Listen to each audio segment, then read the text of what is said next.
After a very dull first two sets for the defending champions, they play up to their billing in set number 3, putting up great defense and combining it with great offense to come up with a commanding 25-11 win against the Lady Falcons, who won the first two sets against them in convincing fashion.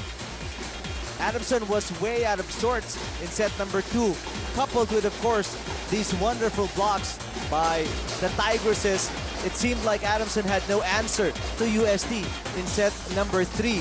Whereas in the first two sets, it seemed like UST had no answer for Adamson as well. Like, parang role reversal in this third set. Tama ka dyan, UST completely changed their attitude and their game. Actually, hindi naman change. Going back, diba? We expected that this kind of game coming from UST, pero third set pa lang lumabas. Let's see if they're able to continue or if Adamson can adjust to go back to their game in the first and second set. Well, look at the attack points coming from UST, 12 attack points. Adamson very low at 7. Pero tsaka yung blocks sa UST, grabe. This won them that set. 7 block points against only 1 coming from Adamson. So UST keep their hopes alive here in set number, well, in this match, as they force it to a set 4. And if they want to win this match, they're going to have to force a set 5. Yeah, stretching all the way. That's the only way for them to come away with a win here after giving away the first two sets. Vasquez once again. Credit that point to Vasquez. May konting tulong ng net, of course, for Adamson that time. Mayat Zapata to serve. Yung less aggressive ang Adamson in that third set also. So unlike their previous two sets. That's true. Imagine only 7 attack points. Well, they couldn't really set up against UST that time, kaya napakakonti din ang attack points nila because they were kept on receiving, and giving up easy points. They really got blocked so often. Almost every attack point they get blocked. But Adamson off to a good start dito sa set number 4, 2-0 against the defending champions. Oh, Ortiz. Maizo with an error there. Actually, that was Maizo on the open hit. You don't usually see her in the open position. And napaupo na lang si Maizo with that error. And for more about UST, let's check in again with Nico Ramos. Guys, as you pointed out earlier, the USC team certainly came out like a different team in that third set. Coach Shaq let his players loose. They got their game face back on, and they definitely have their swagger back. And I think it's safe to say that that proverbial switch I talked about earlier is definitely turned all the way on. Now, as for your concern earlier, whether it might be too late or not, Coach Shaq certainly doesn't think so. And he believes they now have they finally now have Adamson's number. He says, "Alam na natin ang gagawin nila sa atin. Now is not a time to hesitate. Keep playing aggressive. This game is still ours." We'll see, guys. Oh, that's good to hear, because I'm pretty sure, you know, a lot of UST fans made their way here inside the arena, and they don't want to get or be disappointed going home. Imagine kung if ever that happened, 3 sets natalo ang UST.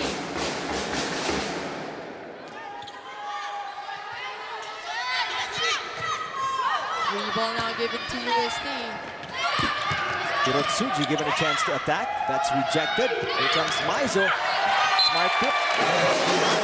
No look tip. No.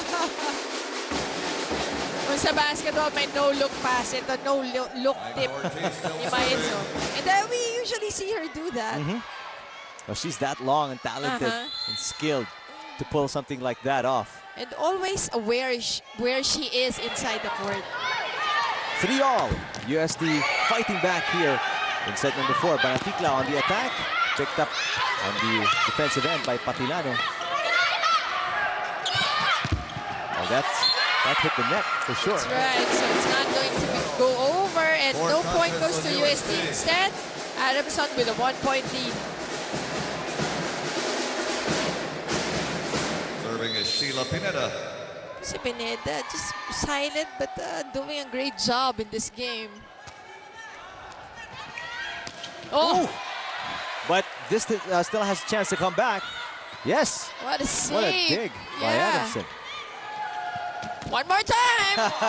Dig that, says Isa Maizo. This time, Maizo, with a smile. Sinigurado niya na yung pangalawa. Serving is Maro. No third try. Sabi niya, on the second try, grabe, no? What a great power behind the spikes of Isa Maizo. And she's really very smart. She varies her attacks. And look at that angle coming from Caballero. And even with not enough, a flicking of the wrist, he's able to send that in. UST on top by 1, 5-4 in set number 4. Good reception by Kim Log, but Adamson able to make something out of it. Ito na si Maizo. Way up in the air. Benting. Ooh. Wow. That was because of Got the it over the spin. blockers, oh, sa spin, ano? Lakas nung parang pektus ng tira ni Angela Benting. Let's listen in to Erin Torrejon. After that third set, there is no doubt that Coach Dosa is a bit disappointed with her girls, but being their #1 cheerleader, she simply told them to remember how they played in their first 2 sets, and that, you know, they should really just repeat it this time around. Another thing the girls were instructed to do is help one another and create better coverage on defense. The Lady Falcons lost their spark momentarily, so the task at hand for these girls in blue is to never give up and get their heads back in this game. Coach Dosa really doesn't want her girls' efforts to go to waste, so for this 4th set, they were asked to just give it their all. Eric? Very tight one here in set number 4 as Angela Benting won the rally there. Thank you, Erin. Indeed, nakikinig itong mga Lady Falcons kay Coach Dosa because they keep on fighting despite the odds. I mean, going up against a taller team, a more skilled and a more athletic team, Adamson able to make something out of it. Officials medyo may napindot yata sa buzzer. No, I think checking now the rotation, the position of the players. The buzzer was rung by someone and Coach Dulce Pante trying to confirm something with the officials. That killed their momentum a bit. They're up by 1, 6-5.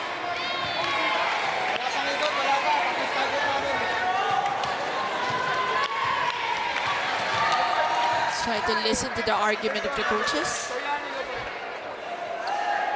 Is it a rotation error for Adamson?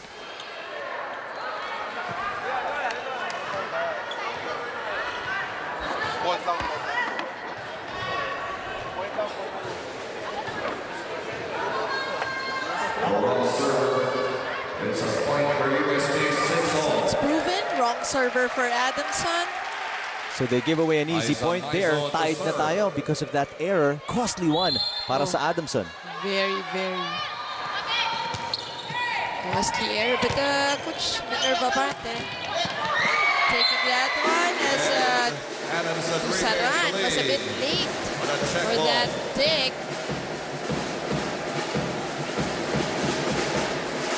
So Adamson able to weather the storm, that mini storm there, and get the lead back 7-6. Hirotsuji off the blockers wins the point for UST. Very young Hirotsuji taking a mark on her first year. Midori Hirotsuji, 17 years old. Nice sharp serve.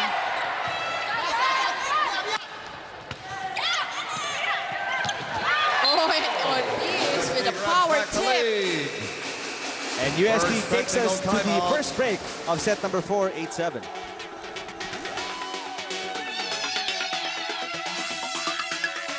But on that third set, UST really got their momentum back big time. And now it's a close fight here in the 4th set. Well, a set that's really important for Adamson, Eric. If they want to win this one, I think they should really take it now. Yeah, it's going to be tough if you give UST that much momentum going into. If that happens, a 5th setter, medyo mahihirapan ka talaga makabawi. 8-all off the Caballero error. Oh, Giants of UST have awakened. They've been sleeping the first 2 sets. And now they're back. Back to my question, where was Ortiz, especially in the first 2 sets? They needed those types of attacks. They became so predictable in the first 2 sets, but UST went to the same play. And apparently, nobody told Ortiz na pabalik tayo sa... may take 2. Kasi sabi niya, perfect naman yung take 1 ah. Bakit may take 2 pa? It's Jampong So 9-all. Adamson getting some free points here from UST courtesy of errors. And of course, what's important is also UST was able to limit their errors, diba? In the third set. Ang dami lang nilang errors in the first 2 sets, especially on attacks. Now, here in this 4th set, after that timeout, or the technical timeout, nag-harvest ng points itong UST courtesy of Ortiz. They keep going back to that play. Ooh, solid triple block by UST. For UST. Look at the respect of UST to Pao Soriano, giving her a triple block in that middle play. Hirap niyan. If you're a middle hitter and you see a triple team, triple block in front of you. But again, courtesy of these errors, hindi makalayo ang UST. They always 1 step forward, 2 steps backwards. UST make that Adamson just within 1, 10 serving 11. Again, Ortiz scoring the point para sa UST. Right, Micah Ortiz making her presence felt in the 3rd and the 4th set. Another hard-hitting striker, Micah Ortiz serving. UST up by 2. Tough underhand set para kay Patilano. Now free ball. Let's see if UST capitalizes on this one. Back set for Pineda. Oh my! So again, trying to go to that spot, that cut shot. No go. And here we go again. They have a 2-point lead. They commit an error, so back to a 1-point advantage na lang. And Adamson with a chance to tie with this serve by Pineda. Because of UST's errors, yung threat ng Adamson constantly, it's just there. Great pick by Kusaran. Banatila blocked. Maizo attacking. Pao Soriano blocked. Kept alive by UST. Banatila free ball para sa Adamson. Let's see what they do. Oh, the point that was wasted. Pao Soriano, good tip. Look at both teams trying to outsmart each other. Long rally. Oh, and that's it. Oh, it's UST ball. Just barely out of bounds para sa Adamson. Much to the dismay of Pao Soriano. It was really close. And she had the right thing in mind. Yeah, send it to the back. Everybody was 1 step in front. Now UST with a 2-point advantage. Let's see if they can maintain this lead or even add to it. Pao Soriano makes sure that they don't. Pao Soriano knew what she wanted to do from the approach alone. Nakita mo naka-gear in towards the left side yung kanyang body. She wanted to use the blockers. But this is a dilemma for Adamson. Kailangan na nilang dumikit. I mean, they're always right there, but they just can't tie it. Let's see if they can do it here. Angela Benting. Blocked. Angela asking for it again. They give it to her. Angela Benting picked up by Banatila. Here comes UST. Oh, great defense by both teams. Another long rally here. Oh, but Angela just throwing that away. Several times na block siya, so she tried to go over. Not enough wrist action. That last attack by Angela Benting. 2-point lead again for UST, 14-12, set number 4. Patilano tried the sneaky pick. And no go. Medyo napalakas lang ng konti. Wide.